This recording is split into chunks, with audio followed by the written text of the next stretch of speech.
¿Qué tal? ¿Cómo están? Muy buenas noches, un placer saludarles. Soy Fernando del Rincón, bienvenido a Conclusiones. Gracias por iniciar la semana con nosotros. Hoy vamos a hablar de Venezuela. En Venezuela, 4 diputados opositores acusados por el régimen de Maduro de los delitos de traición a la patria, conspiración, instigación a la insurrección, rebelión civil, concierto para delinquir, usurpación de funciones, instigación pública a la desobediencia de las leyes y el odio continuado. Ellos dicen que son inocentes y que todo es una estrategia para eliminar a la Asamblea Nacional o, en su defecto, debilitarla y afectar la posible reelección de Juan Guaidó como presidente de la Asamblea. Y sobre Chile, la pregunta es, ¿nueva constitución es la solución? En una inédita consulta ciudadana no vinculante, el 91% de los participantes creen que sí, que una nueva constitución es la solución. De eso vamos a estar hablando. Pero antes, el viernes pasado, entrevisté al expresidente del Comité Cívico Pro Santa Cruz y entre los temas que abordé estaba la controversia por la filtración de un audio en el que presuntamente el líder cívico potosino Marco Pumari habría solicitado $250,000 y el control de 2 aduanas como condición para sellar el trato con Camacho, Luis Fernando Camacho, y formar parte de su binomio en la búsqueda de la candidatura a la presidencia de Bolivia. Pues bien, sobre el audio, Camacho me aseguró que él no grabó, él mismo, y que no sabe quién lo filtró. Sin embargo, aceptó que alguien le había entregado no solo ese audio, sino otros, sin especificar cuántos, y me dijo que se los habría entregado en el hotel, o el hotel en donde se llevó a cabo el encuentro entre ambos líderes cívicos. Esto fue lo que me dijo el viernes pasado Luis Fernando Camacho. Escuche. Le dije, me lo pasaron del hotel, se lo dije a usted, me ofrecieron el audio para pasármelo del hotel porque sí lo estaban grabando. De la misma forma le pudieron haber ofrecido el otro audio. No, pero es que esa reunión, la reunión de esa fue en otro lugar. El otro audio le pudieron haber ofrecido de la misma forma. En respuesta a Camacho, el Hotel Cortés ha publicado un comunicado donde aclara que no realiza grabaciones de reuniones en sus instalaciones y deja muy claro lo siguiente, dice el texto, que solo graban cuando así lo soliciten previamente personal del staff de los clientes, que no recibieron ni realizaron grabaciones algunas de modo audio o video en dicha reunión y niegan rotundamente lo mencionado por Camacho y le piden que aclare la acusación al hotel. También muy importante que de no ser así iniciarán acciones legales en caso de que no se aclare esta situación. Esto es lo que se desprende de esa entrevista del viernes con Luis Fernando Camacho. Por su parte, el equipo de Conclusiones ha contactado o tratado de contactar a Marco Pumari durante más de una semana para que nos hable sobre esto. Varias veces. Y creo que es un poco más de una semana que hemos tratado de hablar con él. Pero no nos ha respondido hasta el momento. La invitación, por supuesto, la puerta abierta para Marco Pumari en cualquier momento que así lo decida, nos dará mucho gusto poder hablar con usted sobre este tema. Ya tuvimos a Luis Fernando Camacho, faltaría su parte. Aquí lo estamos esperando y bueno, después de esta actualización, vámonos con los temas centrales de esta noche.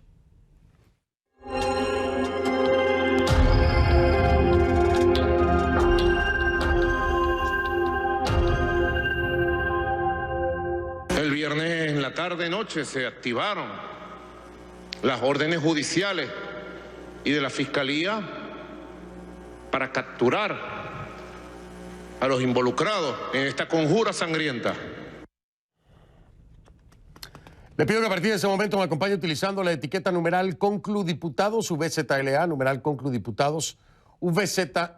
Esa es la etiqueta que vamos a estar utilizando a partir de este momento. Sus comentarios con esta etiqueta, mi cuenta en Twitter, @soyfdelrincón, @soyfdelrincón es la cuenta en Twitter, ConcluDiputados, VZLA, la etiqueta. Ahora, el régimen de Maduro se decantó por una medida a la que ya había recurrido antes, ¿no?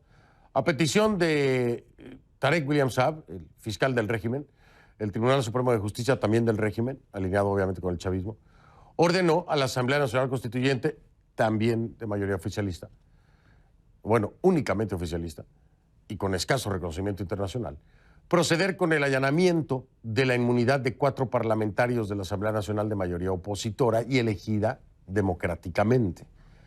Los afectados son los militantes de la MV, Jorge Alberto Millán, Hernán Claret Alemán, Carlos Alberto Lozano y Luis Stefanelli. De acuerdo con el fallo del tribunal, el allanamiento se daría por la presunta comisión de los siguientes delitos. Se los recuerdo, se los decía al principio del programa. Son muchos: extradición a la patria, conspiración, instigación a la insurrección, rebelión civil, concierto para delinquir, usurpación de funciones, instigación pública a la desobediencia de las leyes y el odio continuado. Esos son todos los cargos. El tribunal también estipuló que en este caso no procede el antejuicio de mérito, por lo que el enjuiciamiento de los diputados corresponde a tribunales ordinarios. Tarek William Saab acusó a los diputados de haber conspirado para propiciar una guerra civil en Venezuela. La oposición, sin embargo, asegura que se trata de una estrategia para deshacerse literalmente del Parlamento, afectarlo en sus capacidades, incluso para afectar la posible reelección de Juan Guaidó como presidente de la Asamblea. Sus principales figuras también sostienen que la medida es parte de un plan orquestado para que el 5 de enero no se produzca, le digo, la reelección de Juan Guaidó como presidente de la Asamblea. En este momento en Venezuela se le ha allanado la inmunidad a 30 parlamentarios, 30. El presidente de la Asamblea Nacional Constituyente, Diosdado Cabello, sostuvo que el órgano que dirige se planteará inhabilitar para presentarse a elecciones regionales a los diputados que hayan atentado contra la patria y la Constitución. Cabe destacar que, de acuerdo con el artículo 200 de la Constitución de Venezuela, el Tribunal Supremo de Justicia es el órgano que puede ordenar, previa autorización de la Asamblea Nacional, la detención y enjuiciamiento de los parlamentarios. Pero, en este caso se pasa por encima de la Asamblea Nacional. Se deja la decisión, por supuesto, en manos de la Asamblea Nacional Constituyente, de muy cuestionada legitimidad. Esta noche estoy hablando con uno de los protagonistas, o uno de los señalados, como quiera llamarle. Vamos con él.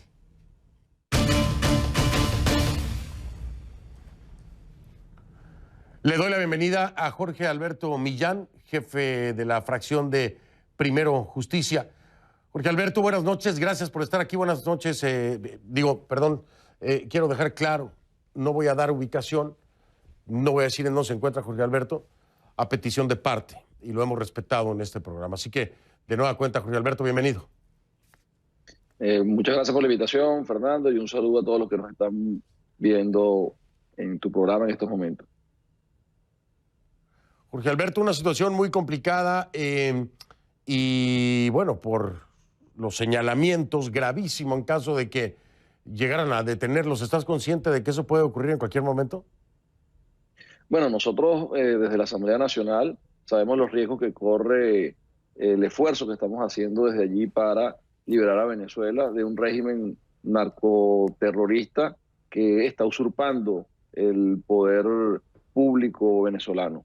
El mundo ha reconocido a la Asamblea Nacional y a sus decisiones con respecto a encargar a Juan Guaidó como presidente legítimo en la procura de devolverle la democracia a Venezuela, y ha acompañado el claro señalamiento de que el año pasado, que debió haberse realizado elecciones presidenciales, hubo un fraude para que Nicolás Maduro se mantuviera en el poder por la vía de la fuerza. Y esa lucha que viene dando la Asamblea Nacional ha venido desde que la Asamblea fue instalada con una persecución política muy dura. Ya tú lo señalabas, son 30 diputados con la inmunidad allanada. Tenemos a diputados como Requesén con año y medio detenido, y el resto de los diputados perseguidos. Así que yo creo que todos los que estamos activando en la Asamblea Nacional, todos los que fuimos electos en ese órgano, que es el único órgano legítimo hoy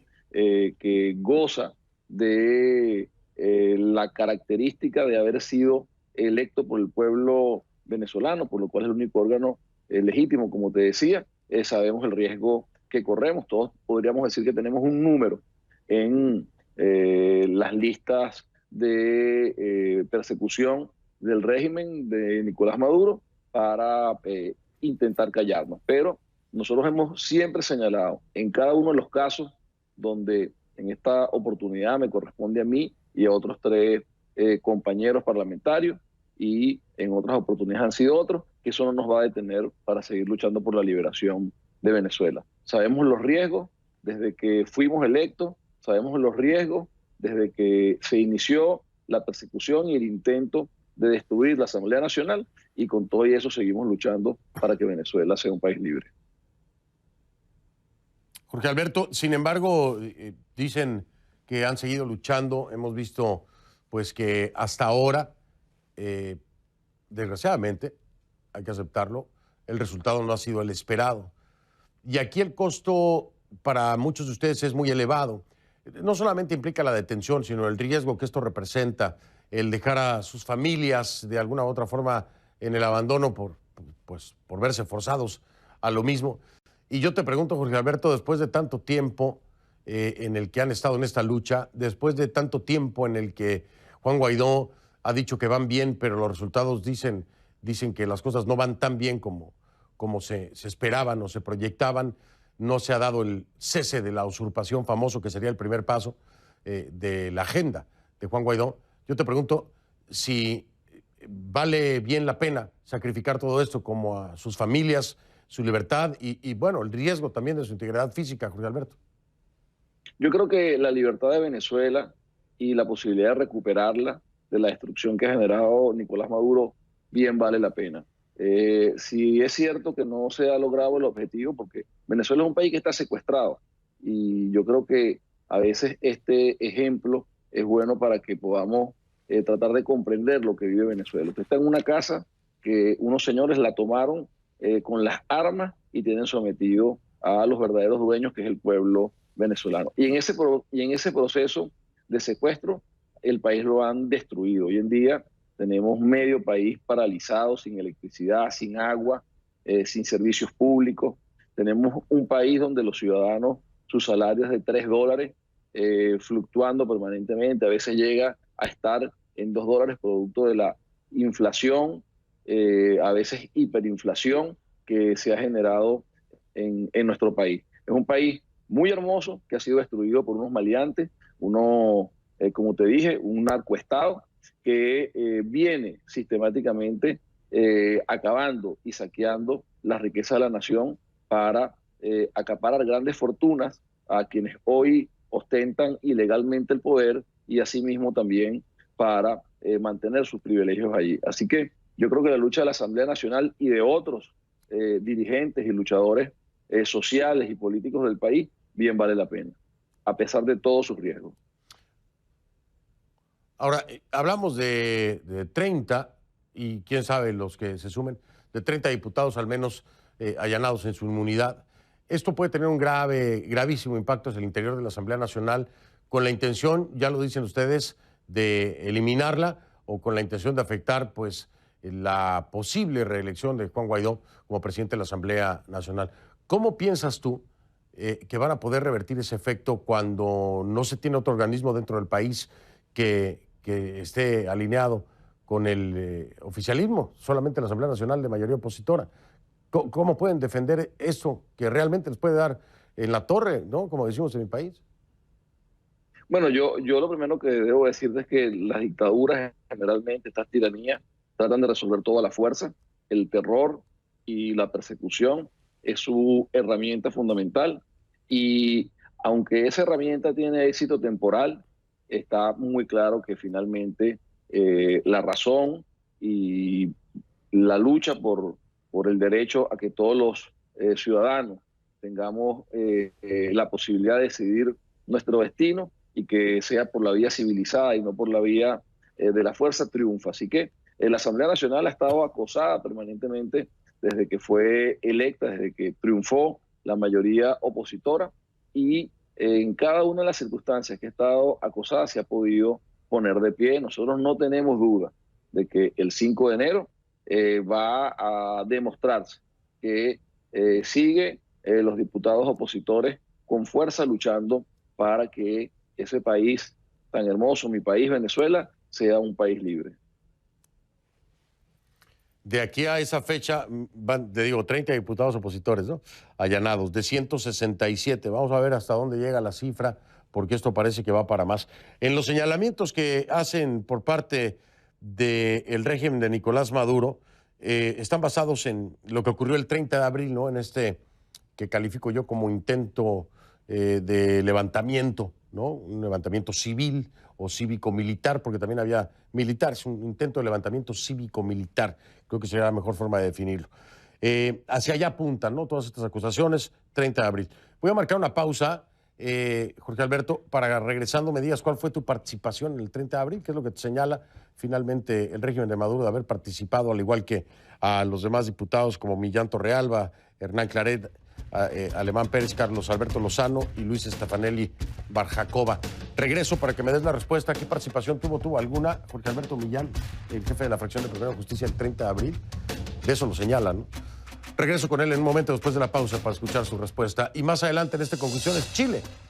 Chile, la pregunta, la constitución, nueva constitución, ¿es la solución? Bueno, fíjese usted que hubo una consulta ciudadana no vinculante y más del 90% de quienes participaron creen que sí, que quieren una nueva constitución y que esa podría ser la solución. Vamos a ahondar un poquito en el tema. Al regresar.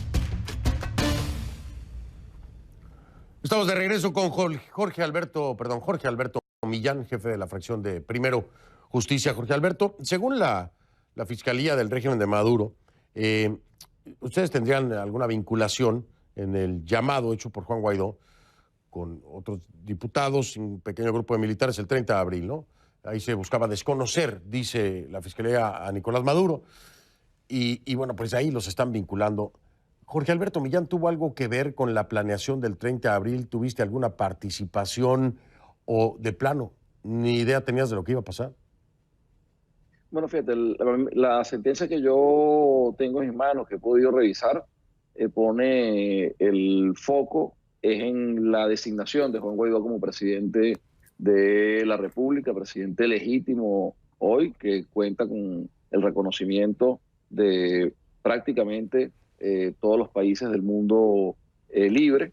Y bueno, por supuesto, la acción permanente en la procura de que ese gobierno de Nicolás Maduro, que usurpa el poder, salga de la usurpación para que entre la presidencia legítima y luego dar elecciones a los venezolanos y que sean ellos quienes decidan quién lo gobierna y hacia dónde debe conducirse el país. Ahora, en el caso específico del 30, yo no tuve una participación particular. Hemos estado comprometidos desde Primero Justicia, los diputados de la fracción de la cual yo formo parte, y desde toda la Asamblea Nacional en la lucha por el cese de la usurpación y por devolverle a Venezuela las elecciones presidenciales y las instituciones democráticas que corresponden. Recordemos que ese Tribunal Supremo de Justicia que hoy hace el supuesto llamado a allanamiento es un tribunal que se configuró entre gallos y medianoche el diciembre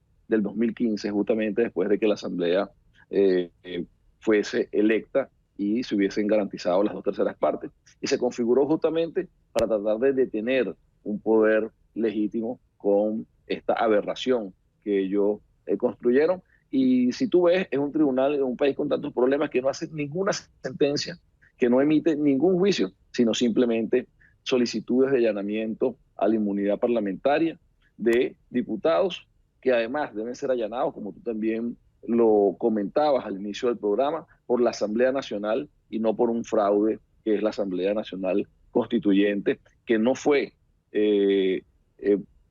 construida mediante los mecanismos constitucionales para que pudiese ser realmente una Asamblea Nacional Constituyente. Así que esto es una mecánica de este narcoestado que secuestra al país para poder irse desprendiendo de quienes vienen luchando para que el país sea liberado. Aunque Maduro hoy se mantiene en el poder, yo te puedo decir que después de un año de lucha con la decisión de asumir la presidencia legítima, es un régimen que está fracturado. Es un régimen que está fracturado, por supuesto, en un país donde la sociedad está muy débil por las circunstancias tan penosas en las cuales la ha colocado ese gobierno al destruir su calidad de vida y al colocar al ciudadano venezolano en una situación de subsistencia. Pero es un régimen que está fracturado y esa fractura lo que le hace es recurrir a la violencia, a la persecución para poder mantenerse en el poder. Pero nosotros estamos convencidos que eso no va a garantizar que ellos se puedan mantener allí. El 30 de abril se esperaba un quiebre de esas fracturas que estamos hablando y bueno, en ese sentido entiendo que actuó el presidente legítimo Juan Guaidó para acompañar esa fractura. Sin embargo, no se hizo visible, pero las fracturas están ahí y nosotros sabemos que tarde o temprano la lucha del pueblo venezolano, en conjunto con las debilidades que tiene ese régimen usurpador, van a darle a Venezuela la libertad que tanto añora. Finalmente, Jorge Alberto, porque ustedes viven con la espada de Damocles, digo ustedes, los diputados de la Asamblea Nacional, con la espada de Damocles y en cualquier momento les puede caer encima. Es una realidad que existe la posibilidad de que la Asamblea Nacional sea anulada, eliminada de alguna u otra forma. Si esto ocurre, ¿qué hacer después, Jorge Alberto?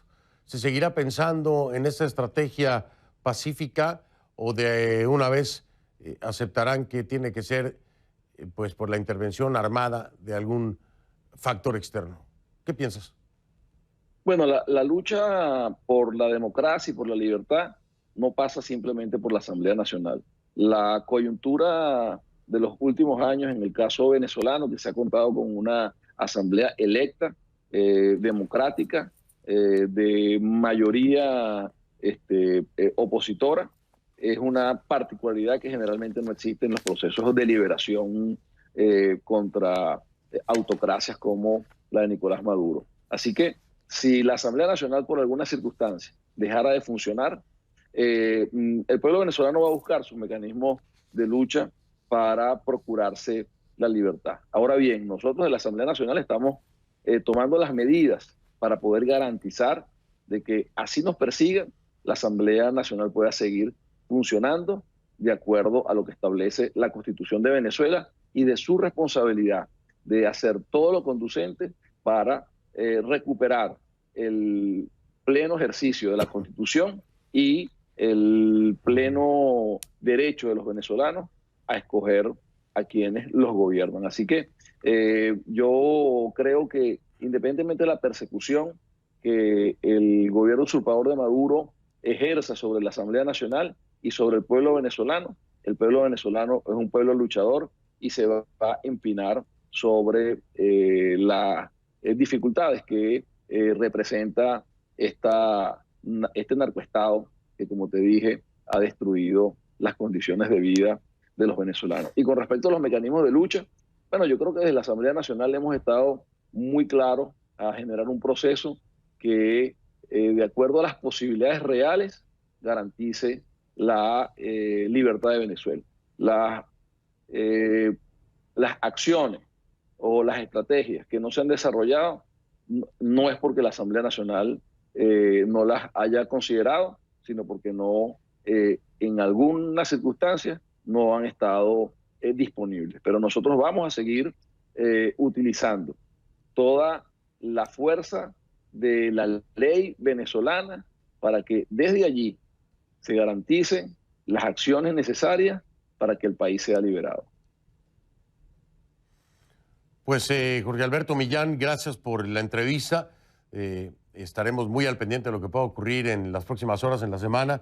Esperemos poder hablar contigo de nueva cuenta pronto y que las cosas hayan cambiado en el contexto al menos legal o si, como le quieran llamar, vaya, pero desde el régimen de Nicolás Maduro hacia su persona y otros 3 colegas diputados. Gracias, Jorge Alberto Millán, jefe de la fracción Primera Justicia. Buenas noches. Gracias a ti, Fernando, y a todos los que nos vieron.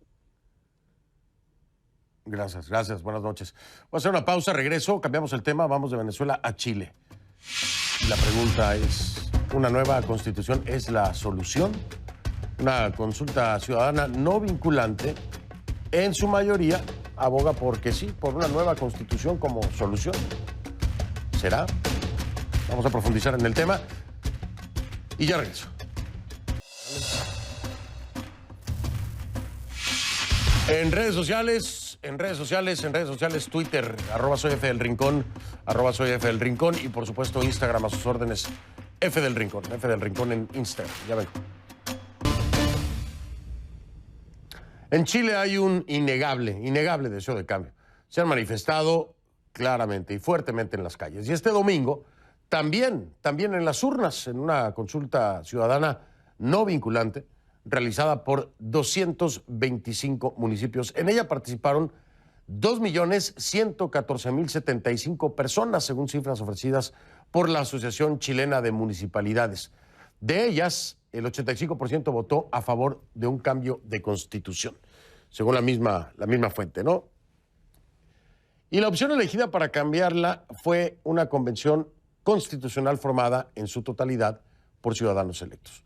Los resultados de esa consulta son meramente con fines de orientación, le digo, no es vinculante, pero sí dejan ver un gran apoyo al cambio constitucional. La idea es reescribir una constitución desde cero, ya que la actual data de 1980, o sea, desde los tiempos de la dictadura de Augusto Pinochet. Ha habido cambios, por supuesto, sí, pero bueno, su origen es ahí, en esas fechas, ¿no? El plebiscito vinculante al respecto se va a celebrar en abril del próximo año, en 2020. Y en esa próxima consulta, un 89,9% de los chilenos tienen intenciones de participar, esto según datos de Termómetro Social. Son muchos los que quieren una reforma de las pensiones, mejoras en el sistema de salud, reducción del costo de vida o medidas contra el desempleo. Incluso hablan también de la participación o no participación de personas que hayan tenido señalamientos de lavado de dinero, condenas por corrupción, etcétera. Es muy interesante. A ver, ¿cómo se plasmarían esas exigencias en una nueva constitución? Y si es necesario realmente una nueva constitución o reformas constitucionales podrían cumplir con lo deseado por los chilenos. Vamos a hablar de eso con mi invitado.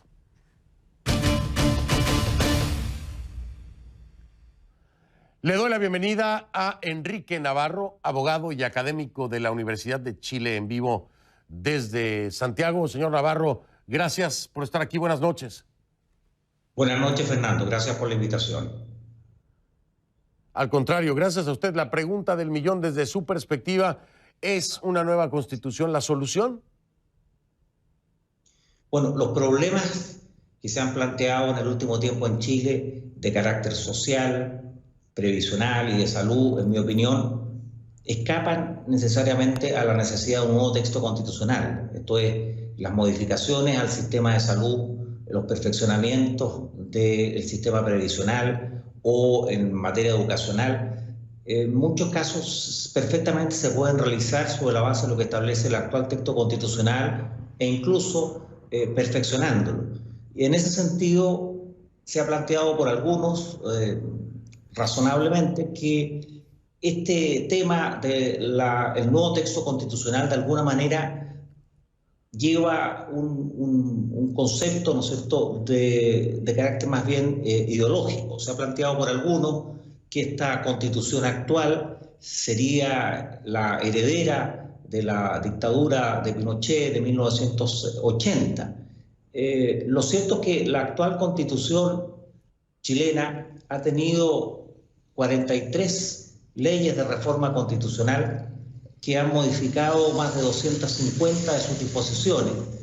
Solo un capítulo, que es el del Banco Central, que tiene 2 artículos, no ha sido modificado. El año 2005, el expresidente Lagos aprobó un nuevo texto, la actual constitución lleva su firma, y en la misma se señala en el decreto que por fin teníamos un texto verdaderamente democrático. De manera que uno como académico, profesor universitario, debe ser muy serio en estas materias y por tanto no se puede desconocer la circunstancia que gran parte de los problemas que aquejan a algunos sectores, especialmente en el ámbito de la salud, en el ámbito de la previsión y en materia educacional, perfectamente se podrían resolver sobre la base de leyes y reglamentos y situaciones de carácter presupuestario que obviamente tienen que ser aprobadas por los colegisladores.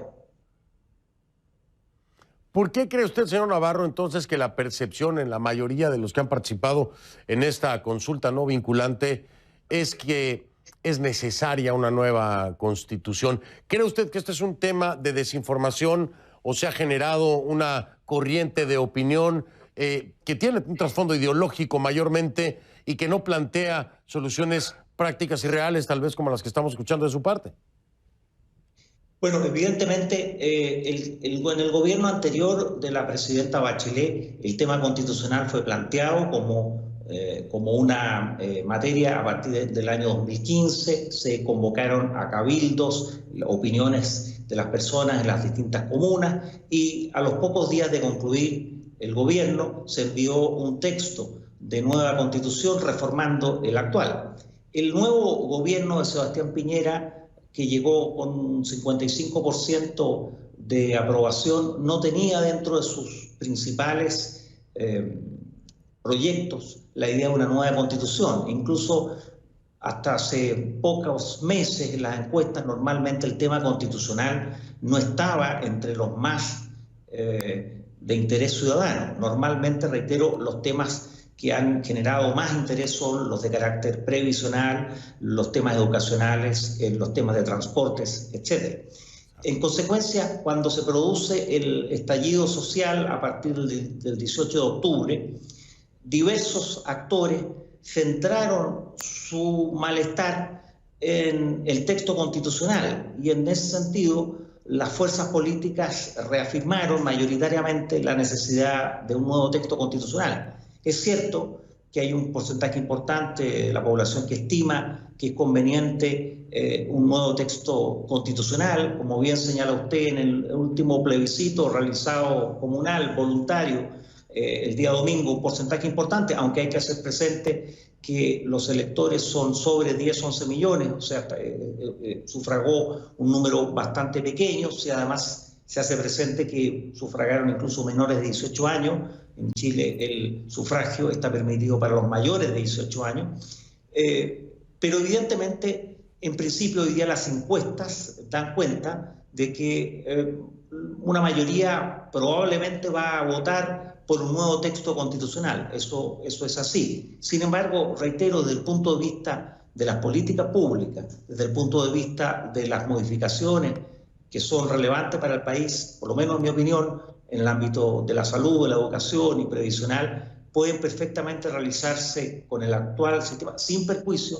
de que también es perfectible el texto constitucional, y en tal sentido muchos han planteado la necesidad de reformas para perfeccionar su texto. Señor Navarro, déjeme marcar una pausa, porque si bien es cierto todo lo que hemos escuchado, y usted está muy claro también, al igual que yo, muy consciente de que hay un amplio porcentaje de la población, aún quitando a aquellos jóvenes de 18 años que participaron en esta consulta, que estarían votando a favor de una nueva constitución. También me gustaría que nos dijera si existe un riesgo. Es decir, el hecho de que se abran las puertas, finalmente, por voluntad del pueblo, a una nueva constitución, podría traer riesgos importantes en diferentes ámbitos con un nuevo texto constitucional. Estamos hablando de posible impacto en términos económicos, mejoras sociales, para el propio Estado. Y si finalmente esto es un beneficio para el presidente Piñera, ¿no? El llegar hasta este punto. Pero todo eso lo hablamos después de la pausa, si me permite, señor Enrique Navarro, que me acompaña desde Santiago, es abogado y académico de la Universidad de Chile. Ya regreso con él con más. Estamos de vuelta con Enrique Navarro, abogado y académico de la Universidad de Chile, en vivo desde Santiago. Señor Navarro, le preguntaba antes de ir a la pausa si el llegar a este punto de buscar una nueva constitución, un nuevo texto constitucional, puede representar algún peligro. ¿Habría posibilidad? ¿Hay que pensarlo? ¿Hay que reflexionarlo? Bueno, aquí está un poco el debate acerca de lo que algunos han llamado una hoja en blanco, o sea, partir desde cero. En tal sentido, hay que pensar que en nuestra tradición constitucional, Chile, salvo los primeros años, ha tenido 3 grandes constituciones, en 1833, en 1925 y en 1980. En general, hay una larga tradición de instituciones sólidas, un sistema bicameral, una judicatura robusta, una Contraloría, un Tribunal Constitucional que ha cumplido cabalmente sus atribuciones, y además un conjunto de derechos fundamentales que también emanan desde los primeros textos, desde 1802. En tal sentido, es importante tener presente que la comisión técnica que redactó las bases para poner en movimiento este plebiscito, señaló que era muy importante que, en primer lugar, se tuviera claro que el poder constituyente tenía un límite esencial, como es el respeto a la condición de una república democrática y a las sentencias ejecutoriadas y también a los tratados internacionales, que como sabemos Chile ha suscrito un conjunto de tratados en América y en Europa y una serie de otros tratados que establecen derechos esenciales en el ámbito de las personas. Y en consecuencia, si nosotros observamos eso y a su vez tenemos presente la circunstancia de que, de acuerdo a lo convenido, la modificación tiene que establecerse sobre la base de 2/3 de los miembros de la Convención, eso de alguna manera ratifica la circunstancia de que va a tener que buscarse un adecuado y un buen acuerdo en que todas las fuerzas políticas pierdan, pero por otra parte ganen también una mejor seguridad y un estable Estado de Derecho. Desde esa perspectiva, y teniendo en consideración también nuestra tradición constitucional y la seriedad en general de nuestras instituciones y de nuestros tribunales de justicia, uno podría estar razonablemente expectante y conforme con que el texto que se pueda aprobar en este periodo de 9 meses o un año máximo pudiera, por tanto, reflejar eso y, en general, llegarse a acuerdos que sean bastante sensatos. Desde esa perspectiva, los distintos agentes económicos también debieran considerar, por tanto, que las reglas del juego en general van a ser bastante claras y van a ser estables en el tiempo. Y finalmente le pregunto, ¿usted cree que esto sea la solución para el conflicto que ha tenido que enfrentar el gobierno de Sebastián Piñera y que, bueno, ha puesto su popularidad o aceptación por el piso? ¿Cree usted que con esto las cosas cambien y pueda de alguna forma recuperar o restablecer la gobernabilidad, que a final de cuentas de eso se trata? Esto es un tema también de gobernabilidad por parte de Piñera, pero este paso, llegar hasta ahí y abrir la puerta al nuevo texto constitucional, ¿cree que puede reivindicar de alguna forma el gobierno de Piñera?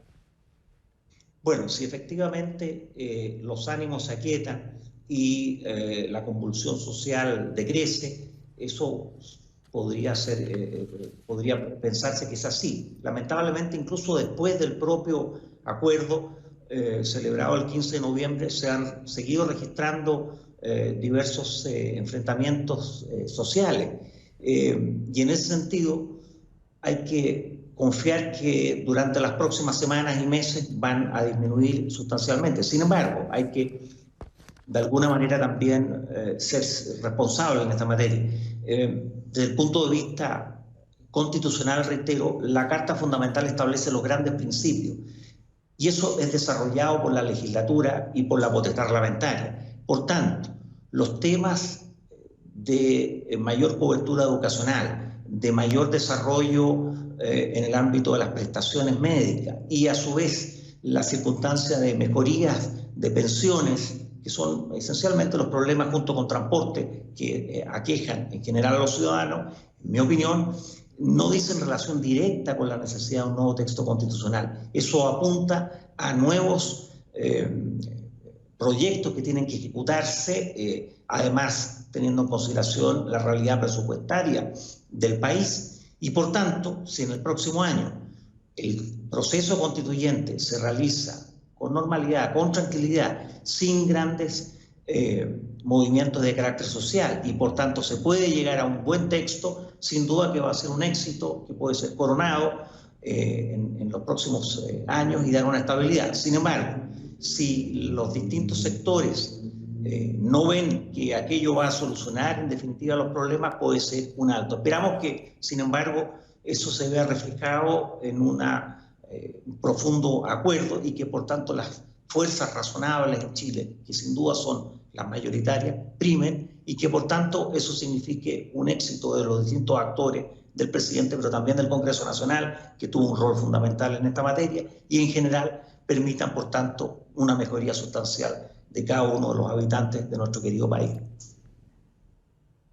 Pues lo mejor para todos los chilenos, que sea lo que sea lo mejor para todos los chilenos desde aquí con con las mejores intenciones siempre, por supuesto. Señor Navarro, ha sido un placer escucharle. Gracias por haberme acompañado esta noche en el programa. Muy amable. Muchas gracias, Fernando. Muy buenas noches. Gracias a usted. Buenas noches. Enrique Navarro, abogado y académico de la Universidad de Chile, me acompañó en vivo desde Santiago. A una pausa y regreso. @soy F del Rincón en Twitter, @soy F del Rincón en Twitter a sus órdenes. Y en Instagram nos vemos ahí literalmente. F del Rincón es mi cuenta en Instagram. F del Rincón. Ahí los espero. Ya regreso. Como siempre le digo, si no lo vio en conclusiones, no lo vio. Soy Fernando del Rincón y lo veo mañana, si me permite. Buenas noches.